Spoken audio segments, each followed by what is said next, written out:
오늘도 우리를 예배 자리로 불러주셔서 감사합니다. 그리스도의 보배로운 피로 의롭다함을 받고 더 이상 정죄함이 없는 인생이 되었으니 참으로 그 은혜에 감사하고 또 감사합니다. 이 시간 말씀을 사모합니다. 우리를 살리는 생명의 말씀을 기대하고 나왔으니 주님 우리에게 말씀하여 주시옵소서.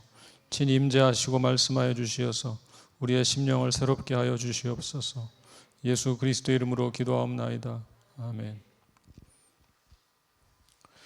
오늘 본문은 좀 단락별로 나누어 읽을 예정이라서 미리 읽지 않았습니다.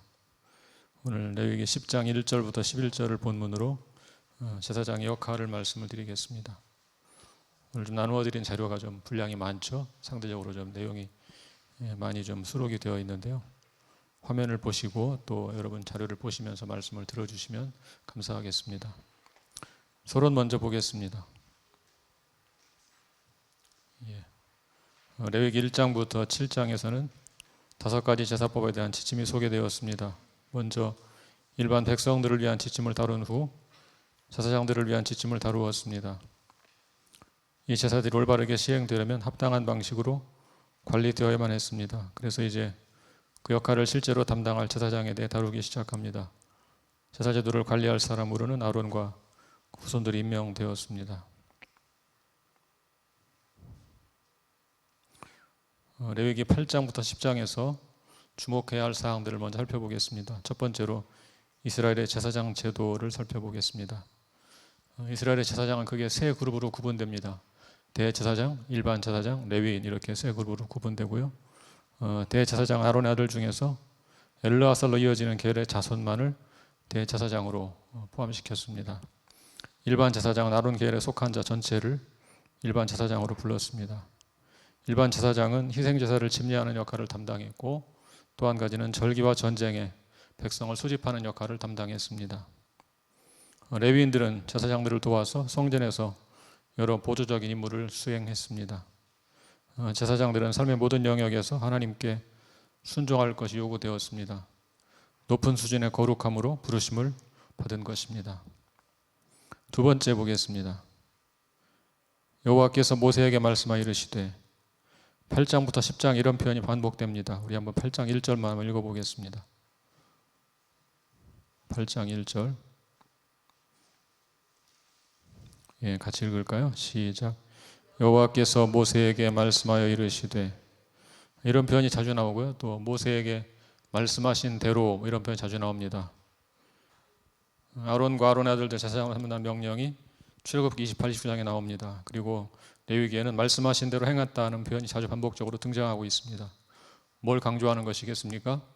출애굽기의 명령한 대로 실제로 이행되었다는 것을 강조하기 위해서 말씀하신 대로 행했다는 표현이 반복적으로 등장하는 것입니다. 하나님이 선포하신 말씀을 모세가 이렇게 충실하게 지키고 있는 것입니다. 레위기 10장 오늘 본문인데요. 그게 세 개 단락으로 나눌 수 있습니다. 첫째는 나답과 아비후의 죽음, 둘째는 제사장의 역할, 셋째는 제물을 먹는 법입니다. 그 중에서 10장 1절부터 11절까지가 오늘 본문에 해당됩니다. 매일 성경 화요일 본문입니다. 이제 본론을 보겠습니다.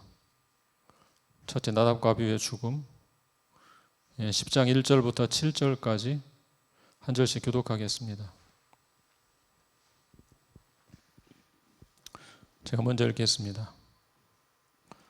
아론의 아들 나답과 아비후가 각 향물을 가져다가 여호와께서 명령하지 아니하신 다른 불을 담아 여호와 앞에 분향하였더니 불이 여호와 앞에서 나와 그들을 삼키매 그들이 여호와 앞에서 죽은지라. 모세가 아론에게 이르되 이는 여호와의 말씀이라 이르시기를 나는 나를 가까이 하는 자 중에서 내 거룩함을 나타내겠고 온 백성 앞에서 내 영광을 나타내리라 하셨느니라.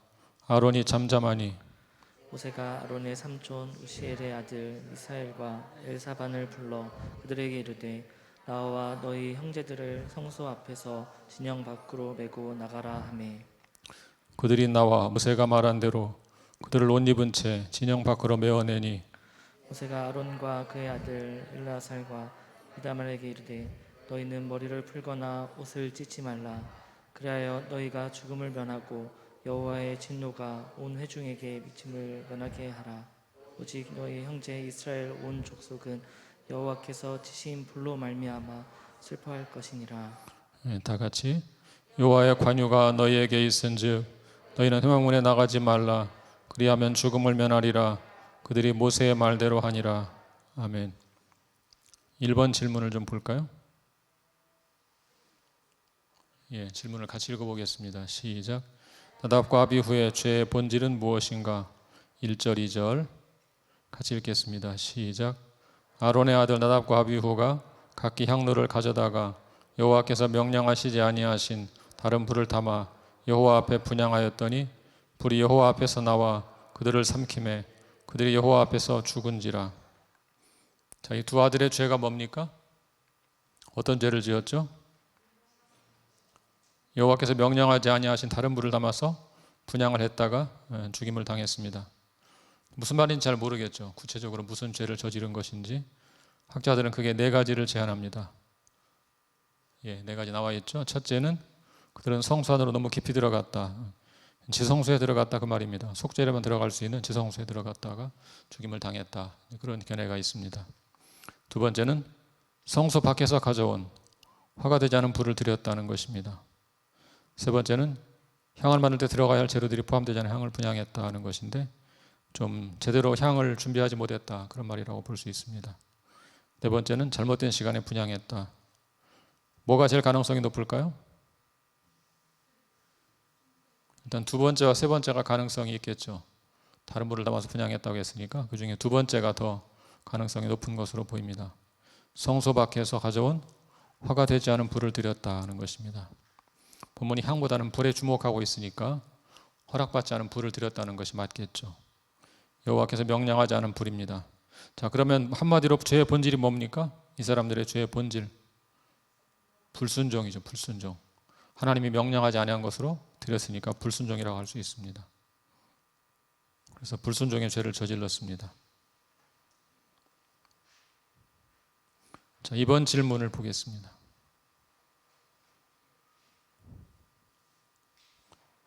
이번 질문을 같이 읽어보죠. 시작. 축복의 불과 저주의 불이 우리에게 주는 메시지는 무엇인가? 9장 24절. 같이 읽겠습니다. 시작. 불이 여호와 앞에서 나와 제단 위에 번제물과 기름을 사른지라 온 백성이 이를 보고 소리 지르며 엎드렸더라. 여호와 영광이 나타나고 불이 임했을 때 백성들이 어떤 반응을 보입니까? 첫째는 소리를 지르고 그 다음에 엎드렸다 그랬죠. 언제 소리를 지를까요? 여러분 야구장에 가서 언제 소리를 지를까요? 홈런을 쳤을 때. 그렇죠. 가보신 것 같아요. 홈런을 쳤을 때 좋으니까 기쁘니까 그런 것이죠. 기뻐하는 표현으로 소리를 지른 것입니다. 엎드린 것은 뭘까요? 엎드렸다. 엎드려 경배하는 것이죠. 경배하는 것. 불이 임했을 때 백성들이 기뻐하며 하나님을 경배했습니다. 자, 그러므로 이 불은 무슨 불이겠습니까? 축복의 불이죠. 10장 2절을 보겠습니다.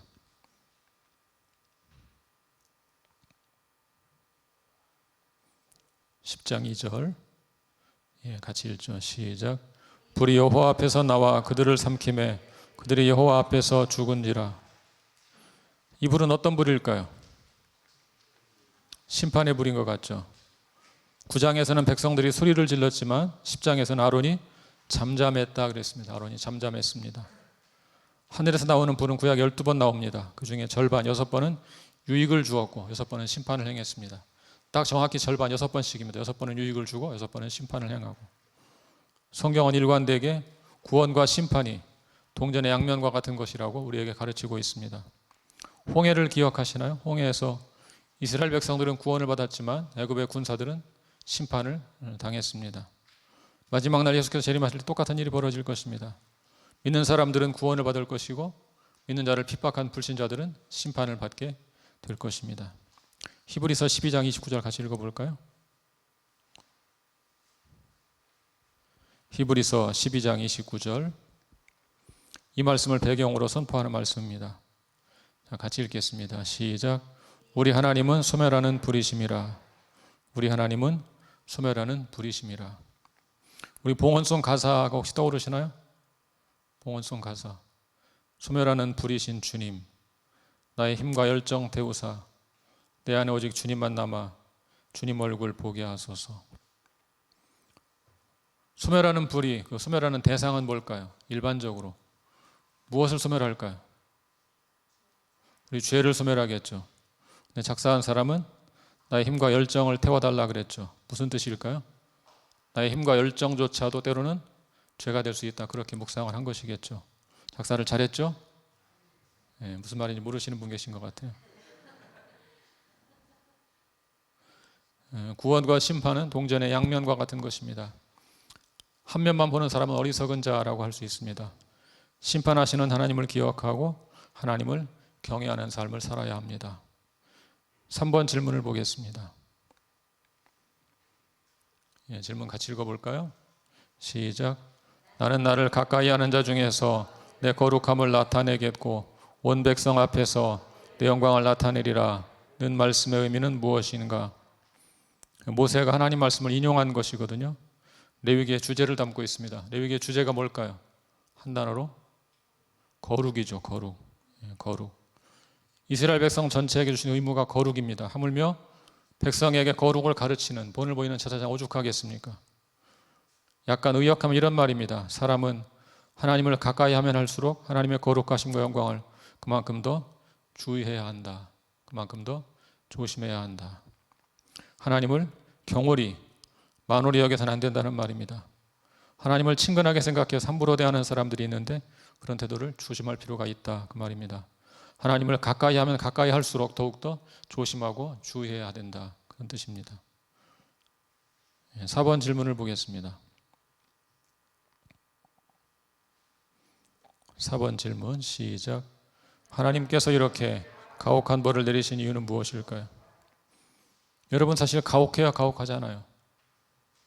정말 가혹하죠. 우리가 성경을 통해서 남일처럼 생각하니까 그렇지 우리 가운데 벌어진 일을 생각해 보세요.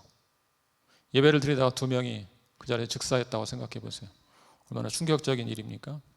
사실 너무 가혹한 일이죠. 아버지 아론은 소리를 내어 슬퍼할 수도 없어요. 슬퍼하지도 말라고 그랬어요. 사촌들이 장례를 치러야 됐습니다. 인간적으로 참 가혹한 일이죠. 종교개혁가 칼빈이 이런 말을 했습니다. 이 문제를 설명하면서 이렇게 말했습니다. 만일 우리가 하나님의 예배가 얼마나 거룩한 일인지 반성한다면 형벌이 너무 가혹하다고 기분이 상할 일은 절대로 없을 것이다.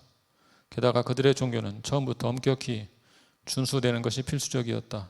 왜냐하면 하나님이 아론의 아들들을 처벌하지 않고 그냥 넘어가셨다면 그들은 이후에도 부주의하게 전체 율법을 등한시했을 것이기 때문이다. 이것이 이런 엄격한 처벌의 이유였고 제사장은 모든 신성모독을 마음 졸이며 살펴야 했다.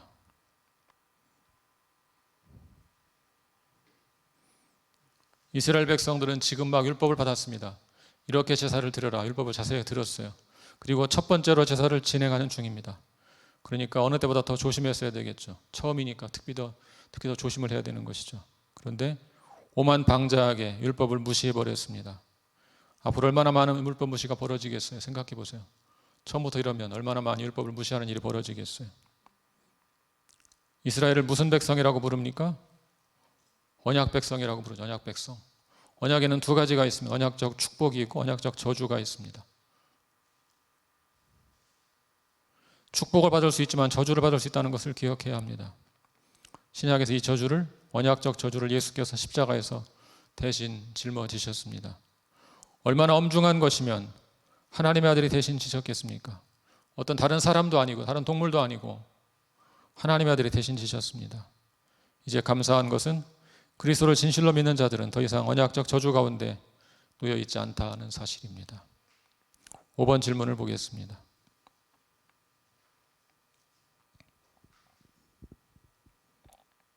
질문 같이 읽을까요? 시작. 왜 미사엘과 엘사반이 장례를 치렀을까? 4절 같이 보겠습니다. 4절 말씀 시작. 모세가 아론의 삼촌 우시엘의 아들 미사엘과 엘사반을 불러 그들에게 이르되 나와 너희 형제들을 성소 앞에서 진영 밖으로 메고 나가라 하매. 자, 왜 그랬을까요? 우선 제사장은 시체를 만지는 것이 금지되어 있었습니다. 아론의 아들들은 제사장이니까 장례를 치를 수가 없는 상황이었습니다. 그 사촌들에게 대신 장례를 치르게 부탁한 것이죠. 아론과 아들들은 심지어 애도하는 것도 금지가 되었습니다. 대신 다른 친족들이 장례를 애도하게 했습니다. 율법은 지키면서 죽은 사람 애도는 할 수 있도록 배려한 것이라고 볼 수 있습니다. 6번 질문 보겠습니다.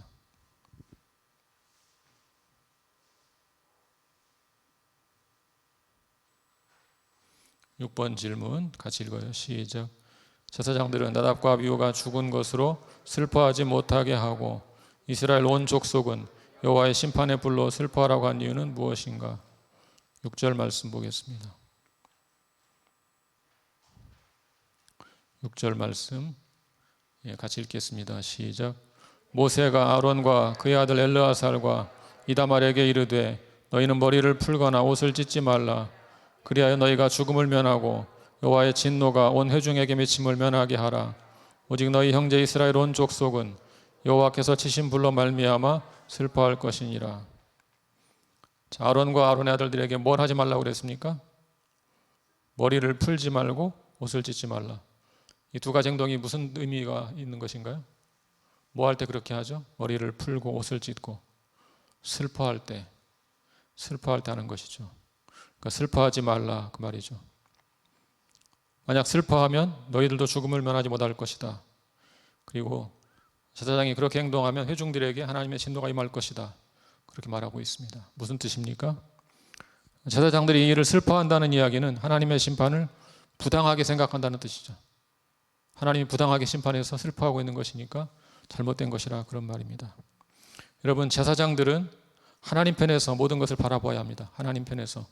하나님을 대신해서 행동하고 있으니까. 하나님의 심판의 불로 죽었기 때문에 그 심판은 정당한 것이니까 제사장들은 죽은 자로 인해 슬퍼할 수가 없었습니다. 하나님께 온전히 헌신된 인생이기 때문에 그렇습니다. 대신 일반 백성들은 슬퍼할 수가 있었습니다. 백성들이 대신 애도하게 허락을 합니다. 그래서 나답과 아비후에 대한 처벌이 사라지지 않도록, 그 기억이 사라지지 않도록 하기 위해서 백성들이 대신 애도하게 해주는 것입니다. 둘째 단락으로 가보겠습니다. 제사장의 역할 10장 8절부터 11절 한 절씩 또 교독하겠습니다. 여호와께서 아론에게 말씀하여 이르시되 너와 내 자손들이 회막에 들어갈 때에는 포도주나 독주를 마시지 말라. 그래야 너희 죽음을 면하리라. 이는 너희 대대로 지킬 영영한 규례라. 그리하여야 너희가 거룩하고 속된 것을 분별하며 부정하고 정한 것을 분별하고 또나 여호와가 모세를 통하여 모든 규례를 이스라엘 자손에게 가르치리라. 아멘. 1번 질문 같이 보겠습니다.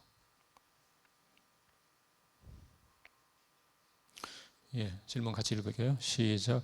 하나님께서 아론에게 직접 말씀하신 이유는 무엇인가? 자, 8절을 보겠습니다. 8절. 시작. 여호와께서 아론에게 말씀하여 이르시되. 여러분, 하나님께서 보통 누구에게 말씀하셨어요? 모세에게 말씀하셨죠. 여기에서 처음으로 아론에게 직접 말씀을 하십니다. 왜 그러실까요?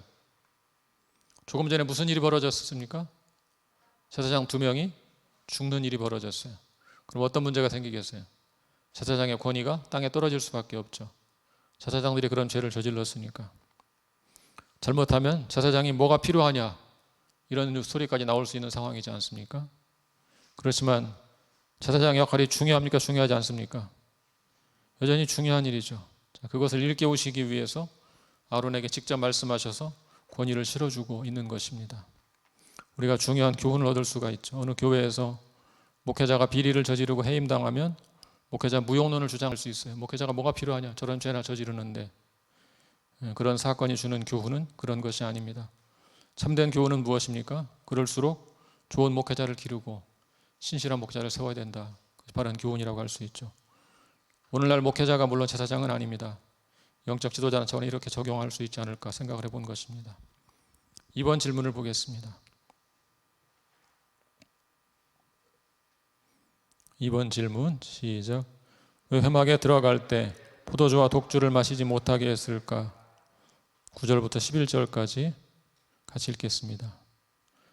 시작. 너와 내 자손들이 회막에 들어갈 때에는 포도주나 독주를 마시지 말라. 그리하여 너희 죽음을 면하라. 이는 너희 대대로 지킬 영영한 규례라. 그리하여야 너희가 거룩하고 속된 것을 분별하며 부정하고 정한 것을 분별하고 또 나 여호와가 모세를 통하여 모든 규례를 이스라엘 자손에게 가르치리라.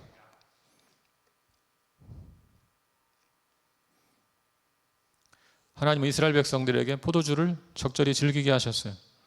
제사장들에게는 회막에 들어갈 때 철저히 금하셨습니다. 포도주가 뭡니까? 포도를 담근 것이죠. 독주는 뭐겠어요? 독주. 독한 술?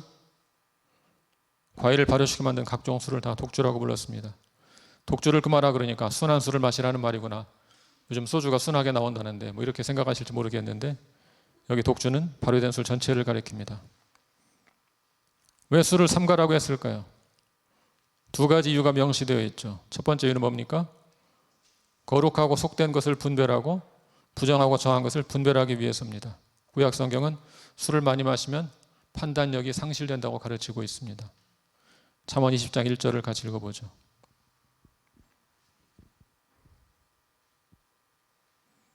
잠언 20장 1절 같이 읽겠습니다. 시작. 포도주는 거만하게 하는 것이요 독주는 떠들게 하는 것이라. 이에 미혹되는 자마다 지혜가 없느니라. 뭐가 없느니라? 지혜가 없느니라. 술을 마시면 판단력이 상실되어서 제사장의 직무를 제대로 감당할 수가 없게 됩니다. 그러면 범죄를 저지르게 되고 죽임을 당할 수도 있으니까 금지를 시킨 것이죠. 두 번째 이유는 뭡니까?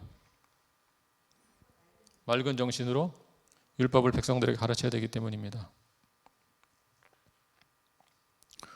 모세를 통해 율법을 주셨죠. 그렇지만 실제로 그걸 가르치는 책임은 누구에게 있습니까? 제사장에게 있습니다. 역대하 15장 3절을 같이 볼까요?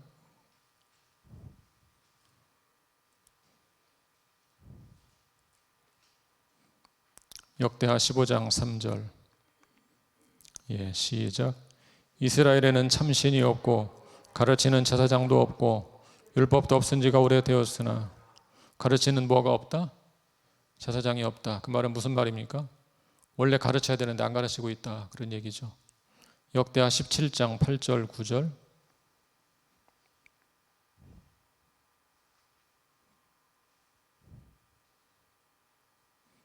역대하 17장 8절 9절 같이 읽겠습니다. 시작.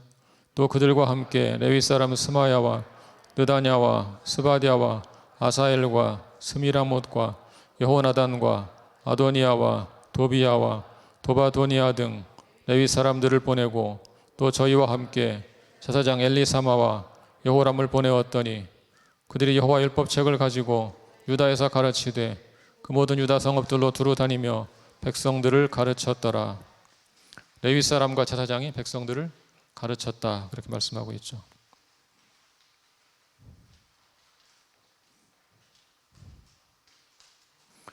이스라엘 사람들은 포도주를 하나님의 선물이라고 생각하고 즐기는 편이었습니다. 그런데 성경은 과도한 음주를 하지 말도록 경고하고 있습니다. 잠언 23장을 같이 보겠습니다. 29에 35절. 저와 함께 한 절씩 교독하겠습니다. 재앙이 네게 있느뇨 근심이 네게 있느뇨 분쟁이 네게 있느뇨 원망이 네게 있느뇨 까닭없는 상처가 네게 있느뇨 붉은 눈이 네게 있느뇨 술에 잠긴 자에게 있고 혼합한 술을 구하러 다니는 자에게 있느니라. 포도주는 붉고 잔에서 번쩍이며 순하게 내려가나니 너는 그것을 보지도 말지어다. 그것이 마침내 뱀같이 물 것이요 독사같이 쏠 것이며 또 내 눈에는 괴이한 것이 보일 것이요 내 마음은 구부러진 말을 할 것이며 너는 바다 가운데에 누운 자 같을 것이요 돛대 위에 누운 자 같을 것이며 내가 스스로 말하기를 사람이 나를 때려도 나는 아프지 아니하고 나를 상하게 하여도 내게 감각이 없도다. 내가 언제나 깰까 다시 술을 찾겠다 하리라. 맞아요, 여러분? 맞아요? 술을 안 먹어봐서 모르겠는데 잠언 기자가 술을 많이 먹어본 사람인지 굉장히 적나라하게 표현하고 있어요. 신약 성경도 이런 말씀을 따라서 지도자에게 술을 삼가도록 명령하고 있습니다. 디모데전서 3장 3절을 보겠습니다.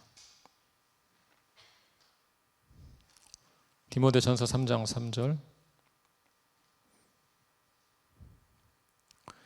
같이 읽겠습니다. 시작. 술을 즐기지 아니하며 구타하지 아니하며 오직 관용하며 다투지 아니하며 돈을 사랑하지 아니하며. 누구에게 주신 명령일까요? 목회자에게 주신 명령입니다. 감독에게 주신 명령입니다. 3장 8절을 보겠습니다. 나는 목사가 아니라 다행이다 생각하실 수 있겠는데 다른 말씀도 있습니다. 3장 8절 시작. 이와 같이 집사들도 정중하고 일구연하지 아니하고 술에 인박히지 아니하고 더러운 일을 탐하지 아니하고. 나는 집사도 아닌데 다행이다. 계속 그런 생각하시나요? 디도서 2장 2, 3절 같이 읽겠습니다. 시작. 늙은 남자로는 절제하며 경건하며 신중하며 믿음과 사랑과 인내하며 온전하게 하고, 늙은 여자로는 이와 같이 행실이 거룩하며 모함하지 말며 많은 술에 종이 되지 아니하며 선한 것을 가르치는 자들이 되고. 얼마나 많은 사람들이 술 때문에 범죄를 저지릅니까? 음주한 채 운전하고, 음주하고 성범죄를 저지르고, 폭행에 휘말리고, 얼마나 많은 사람이 술로 망하고 있습니까? 여러분, 절제할 줄 아시기 바랍니다.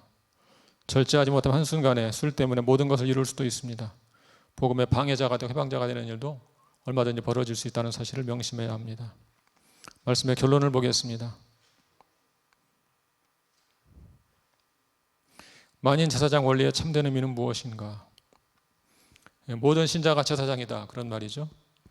만인 제사장 원리를 받아들이고 있습니다. 그런데 오해하는 사람들이 있어요. 어떤 교회는 이 원리를 적용하기 위해서 목사와 성도가 돌아가며 설교합니다.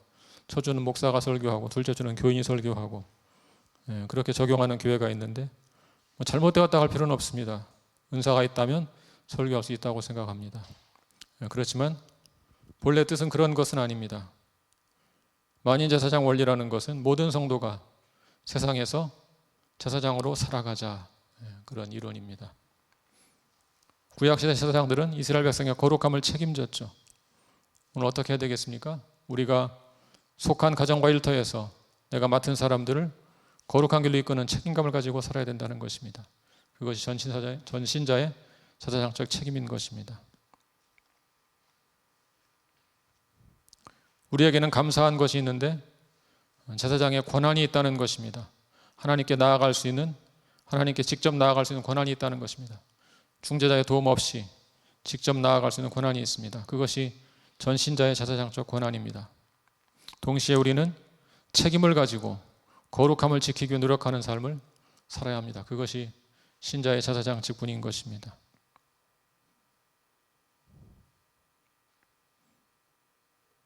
사랑하는 성도 여러분, 우리가 제사장으로 부름받은 사실을 잊지 마시기를 바랍니다. 목회자만 제사장이 아닙니다. 전 신자가 제사장입니다. 제사장에게는 특권도 있고 책임도 있습니다. 중재자의 도움 없이 하나님께 나아가서 기도할 수 있는 특권이 있습니다.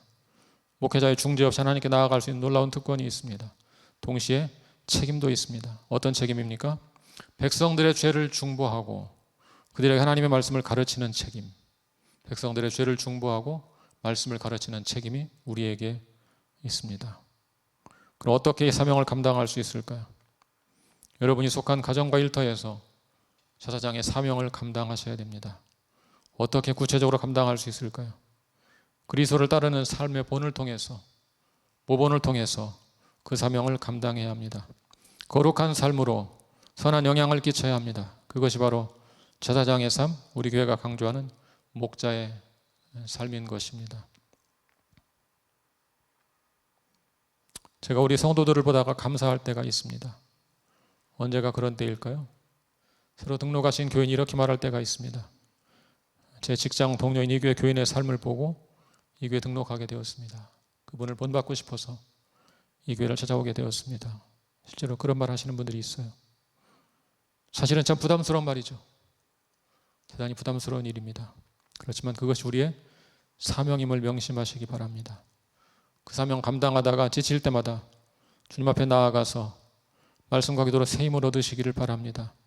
하나님께 나아가는 특권이 있지 않습니까? 언제든지 나아가서 힘을 얻으시기를 바랍니다. 하나님께 나아가 성령의 능력으로 힘을 얻으시기를 바랍니다. 그래서 내 주변 사람들을 사랑으로 돌보고 하나님께 인도하는 거룩한 제사장이 될 수 있기를 주님의 이름으로 간절히 축원합니다. 같이 기도하겠습니다.